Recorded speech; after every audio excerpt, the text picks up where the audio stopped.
Rajamouli and his team Varanasi movie promotions లో బిజీగా ఉంటే ఇప్పుడు ఈ రెగ్యులర్ ప్రమోషన్స్ ఏంటి అనుకుంటున్నారా? ఇది మీరు అనుకుంటున్న మూవీ ప్రమోషన్స్ కాదండి. ఇది రన్ రేస్ అగైనెస్ట్ రెసిస్టెన్స్ అని హైదరాబాద్ లో నిమ్స్ ఇన్స్టిట్యూట్ వాళ్ళు ఒక రన్నింగ్ ఈవెంట్ ఆర్గనైజ్ చేశారు. ఈ రోజు 16 నవంబర్ సంజీవయ్య పార్క్ లో నేను ప్రెసెంట్ ఉన్నాను. 5K రన్ కంప్లీట్ చేసి ఇప్పుడే వచ్చాను. సో ఈ event is about antibiotic resistance. ఏదైనా యాంటీబయాటిక్ మనం వేసుకున్నప్పుడు మన బాడీలో రెసిస్టెన్స్ వస్తుంది. సో దట్ నెక్స్ట్ టైం ఆ యాంటీబయాటిక్ మనకు పని చేయదు.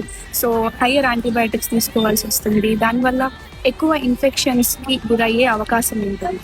సో ఈ event is all about creating awareness. So next time మీకు ఏదైనా ఇన్ఫెక్షన్ వచ్చినప్పుడు నియర్ బై మెడికల్ షాప్కి వెళ్ళి యాంటీబయాటిక్ తీసుకొని వేసుకోకుండా డాక్టర్ కి చూపించుకోండి. Protect yourself from resistance.